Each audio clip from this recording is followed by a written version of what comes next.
투자자 여러분 안녕하십니까. 오늘 유튜브의 정상현 수석 애널리스트입니다. 자, 오늘 11월 15일 수능일입니다.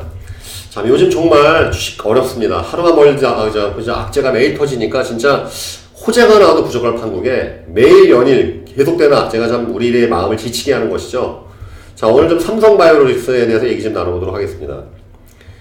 자, 참 지금 답답하죠 지금, 그죠? 저한테는 사실 이 종목이 굉장히 어떤 인생 종목이죠. 왜냐하면 이 종목은 제가 2014년도에 했습니다. 대한민국의 앞으로 먹고 살아야 할 6대 신사업종, 업종들. 제가 이제 모 케이블 방송에서 인터넷에도 있습니다. 모 방송에서 말씀드렸는데, 그 중에서 제가 2014년도에 제약바이오가 우리나라를 먹어 살릴 것이다. 여러분, 그때 당시에 제약회사만 있었는데요. 대웅제약, 종근당, 유한여행, 동아제약.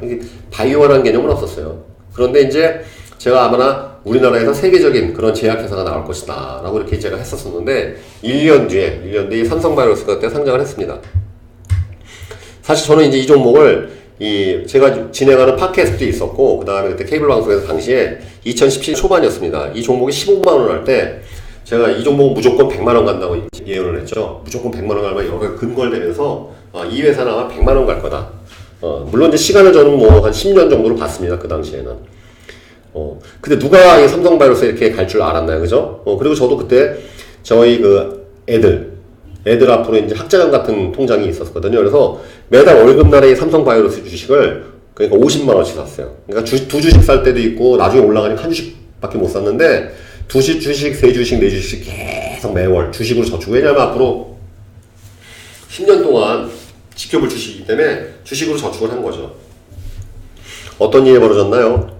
사실 저는 이제 이거 50만원에 팔았어요. 왜냐면은 저는 이게 이렇게 빨리 이렇게 급등할 줄 몰랐거든요. 왜냐면 여러분들 주식이 간다는 방향성을 알지만 사실 타이밍을 맞추는 건 신의 영역입니다. 더군다나 이런 대형주가 언제 간다는 거 어떻게 예언하겠습니까? 근데 이 종목이 그래서 60만원 전고점을 찍고 난 다음에 이때 50만원대 저는 이제 싹 다 매도를 했어요. 그리고 빠지면 다시 사야지 이렇게 생각하고 있었는데, 아무튼 저한테는 3배 이상의 수익을 안겨줬었고, 그때 당시에 제 방송 듣고서 매수하신 분들도 최소 2배는 다 드셨어요. 저도 주변 사람들 많이 이거 수익을 냈던 종목이 이 삼성바이오로직스입니다.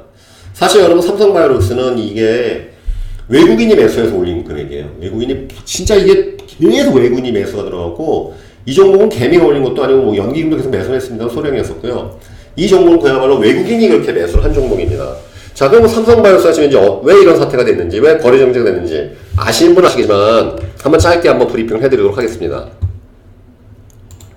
자, 이게 이제 애초에 상장될 때부터 삼성바이오로직스는 여러 가지 문제점을 알고 있었는데 바로 이 문제 때문에 그런 것이죠. 삼성바이오로직스는 2015년 삼성바이오에피스 주식을 91.2% 보유하고 있었다. 일반적으로 주식을 50% 넘게 보유하고, 그럼 투자 대상을 지배할 수 있게 되면 종속회사, 자회사, 이게 자회사.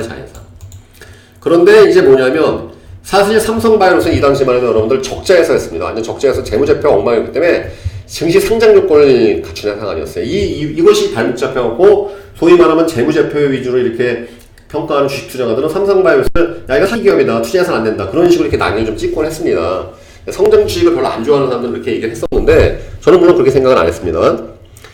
자, 그래서 이제 이 삼성바이오로직스가 이 에피스된 지배력을 잃었는데, 이제 뭐냐면, 자, 종속회사에서 관계회사가 됐습니다. 그러니까 관계회사가 되니까 에피스에 대한 이 보유 물량의 주식에 대해서 가치평가가 나가는 것이죠. 그래 보니 4조 8천억에서 추정하면서 그 당시 장부가액 3천억과의 차이인 4조 5천억을 이익으로 반영하였다. 이 이익 때문에 어느 순간에 종속회사에서 관계회사로 바뀌면서 주식에 대한 재평가가 이루어지, 보유 주식에 대해서 지분 가치가, 그러면서 갑자기 난데없이 이 회사가 엄청난 이 규모가 된 것이죠. 자기 자본이 6천억 원에서 2조 7천억 급증하게 되고, 이러한 순이익을 바탕으로 결산 시책을 하여갖고 이 삼성에서 상장 승인을 받게 된 것입니다. 그래서 이것이 정당한 회계 처리인가? 결국 이번 증권위에서는 야, 이건 분식회계다. 그러니까 이제 삼성 쪽의 주장은 이거는 국제 회계 기준에 부합하는 거다. 그랬더니 이 증권위에서는 이거 아니다, 분식회계다. 그러면서 현재 거래 정지가 된 것이죠. 그래서 앞으로 여러분 어떻게 되겠습니까?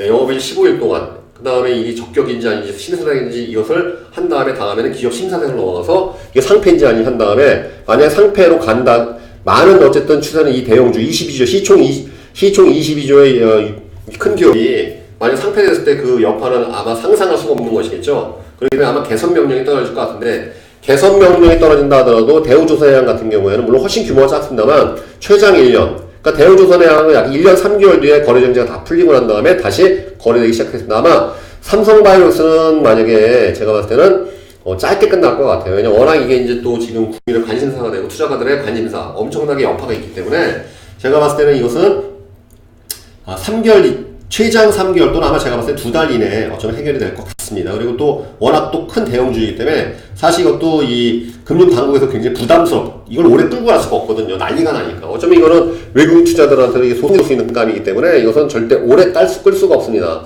길어봐야 3개월 또는 내년 연초쯤이면 어느 정도 답이 나오지 않겠나 그렇게 제가 생각이 되고요. 근데 여기서 여러분 아셔야 될 것은 왜 바이오로직스를 그렇게 외국인들이 매수했을까? 바로 이겁니다, 여러분들. 머크를 아셔야 돼요, 머크. 이게 뭐냐면요. 삼성바이오앱스. 자, 삼성바이오앱스의 종속회사였던 그 이제 바이오앱스가 이제 관계로 되면서 그 지분 가치를 갖고 하면서 이게 이제 문제가 된 건데, 자, 지난 2014년 삼성바이오로스 바이오앱스사 머크가 어떤 회사냐? 세계 5위권의 제약회사예요.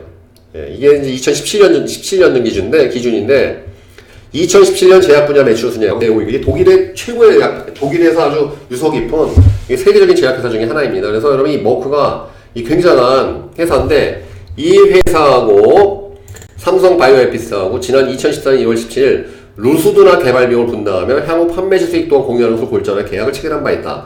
제조 원가와 마케팅 및 머크가 분담한 남는 수익을 5대5로 배분하는 구조다. 루스두나는 지난해 1월 이렇게 됐다.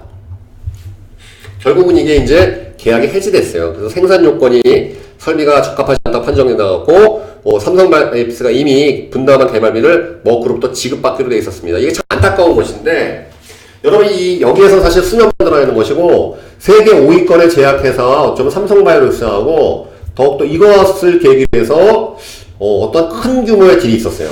제가 알기로는 말씀드리기 좀 어려운데 큰 규모의 좀 딜이 있었었는데 그걸 가지고 이런 계약을 통해서 협업관계를 구축해갖고 나중에 어떠한 방향성인데 이게 지금 10월달에 현재 완전히 끝난 건 아닙니다. 요걸 약간 비즈니스에 약간 틀어졌지만 그렇다 하더라도 삼성바이오로스의 어떤 그 성장성이랄지 이런 것들은 단순하게 장부 가치에 드러나지 않은 것들이 많은 것인데 지금 현재 직격탄한 데 맞은 것이죠. 그렇죠. 그래서 지금 현재 주가가 거래정지가 되고 이렇게 됐습니다. 그래서 지금 현재 거래정지가 오늘부터 시작됐죠. 자, 그렇다면 이 삼성바이오로스 정말 우리나라를 먹여 살려야 할 회사인 것이고 또 이 제약바이오에 어쨌든 물론 셀트리온도 있지만 또 대장주 역할을 하고 있는 것인데 제가 봤을 때는 이 종목은 포기하기 쉽지가 않아요, 여러분들. 이건 분명히 갈 종목입니다. 가야만 하는 것이고요. 왜냐하면 우리나라 사람들이 여러분들이 먹고 살 거리가 별로 없어요. 중국한테 규모에 밀리고 일본한테는 기술에 밀리고 자, 사실 우리나라가 지금 그래도 세계 10위 경제강국 행세를 하고 있는데 결국 기업들의 그 노력들 때문에 그런 거 아니겠습니까? 왜냐면 삼성이라는 브랜드, 어쨌든 우리나라의 그 국가 가치가 제고된 것 중에 가장 큰 게 삼성 아닙니까? 20년 전만 해도 우리나라 전자제품 하면 누가 알아요? 지금 삼성의 스마트폰을 전 세계 사람들이 쓰고 있으면서 소위 말하는 핀란드가 노키아로 떴듯이 우리나라가 어쩌면 삼성이라는 브랜드 때문에 국가 가치도 제고된 것이고 많은 긍정적인 영향을 미친 것이겠죠. 어쨌든 우리나라를 책임진 기업 중에 하나고 그 회사의 미래 먹거리를 꼽은 신수종 사업 중에 하나가 제약바이오. 그거지 않습니까? 그러니까 삼성바이오는 저는 아직도 전망이 밝게 보여요. 만약에 거래정지가 풀린다면 저도 매수하겠습니다. 저는 사실 그때 이제 이걸 매도하고서 감하고 있었지만 이게 이제 거래정지가 풀린다면 저는 아마 매수를 하게 될 것 같습니다. 이 종목은 여러분도 많이 갖고 계신다면 절대 포기하지 마시고 이 종목은 절대 이거 여러분들 어떤 장부상의 가치랄지 비즈니스의 규모를 따지면 삼성이라는 브랜드가 주는 그 에너지와 그 다음에 이 나라가 이 대표하는 회사의 중요한 회사라는 것, 중요한 이 업종이라는 것, 그런 여러 가지 것들. 그 다음에 여러분 이 삼성의 저력을 얕봐서는 안 돼요. 저는 사실 그 기업에 대해서 뭐 좋다 나쁘다를 떠나서 어쨌든 이 숙박 환경에서 세계적인 초대형 기업이 나온 거 아니겠습니까? 그죠? 지금 반도체 매출도 20몇 년간 절대하성했던 매출, 인텔까지 이렇게 때려잡고서 세계 1위를 달성하고 있는데, 여러분 이게 한 번에 나온 게 아니거든요. 이 삼성이라는 회사의 저력이 보통이 아니다. 그러기 삼성바이오로스는 여러분 절대 이것은 만약에 매수하신 분들은 실망하실 필요가 없어요. 오히려 지금 시간을 가지고 이 악재를 털어내는, 이게 지금 이 상장 바이오앱사의 관계 이게 상장 때부터 계속 공격받고 이러는데 이번 기회에 훌훌 털면서 진짜 이제는 크게 갈 수 있는, 이게 왜냐면 외국인들 시각에서도 분명히 이 불안 요소였거든요. 이러한 불확실성이 제거된다면 제가 봐서 거래정지 풀리고 난 다음에 정말 제대로 한번 랠리가 하면서 제약바이오에 대한 섹터가 다시 한번 뜨지 않겠나. 물론 지금 이 여파가 제약바이오도 분명히 미치고 있겠죠. 그런데 지금 현재 우리나라 제약바이오 아니면 못 먹고 살아요. 지금 우리나라가 앞으로 먹고 살 업종 중에 6개 업종, 제가 이제 곧 그 컨텐츠 말씀드리도록 하겠습니다. 우리나라에서 세계적인 기업이라면 6개 업종밖에 없습니다. 그 업종 중에 하나 제약바이오인데, 이 제약바이오 업종에서 정말 우리나라를 대표하고 세계를 주름잡을 기업 중에 하나가 이 기업입니다. 그래서 이 삼성바이오로스의 미래에 대해서 의심치는 않습니다. 단기의 악재나 잔파동 무시하십시오. 기업의 미래를 보셔야 됩니다. 이런 기업이 만약에 잘못된다면 정말 우리나라 좀 미래가 없을 수도 있어요. 미래가 없을 수도 있습니다. 장부 가치에 드러나지 않은 것이 진짜 정보인 것인데 재무제표 보지 마십시오. 이 재무제표는 중형급 기업이나 소형 기업 볼 때 보는 것이고, 이런 회사는 그런 모멘텀은 설명이 안 돼요. 여러 가지 글로벌적인 시각과 에너지, 그 다음에 이 국내 상황, 글로벌 제약사에서 어떤 이 균형이랄지 관계, 이런 것들로 설명이 되는 것인데, 왜 외국인들이 그렇게 선호했던 종목이 이 종목이었는지 여러분들 다시 한번 생각해 보시길 바라겠습니다. 삼성바이오스 주주 여러분 파이팅 하시고, 그 다음에 단기의 이 악재 무시하십시오. 결국 갈 종목은 갑니다. 여러분들 성공 성투를 기원하고 저희가 항상 또 여러분 주식 투자에 항상 등불이 되도록 하겠습니다. 오늘 주식팀의 정상석 애널리스트였습니다. 감사합니다.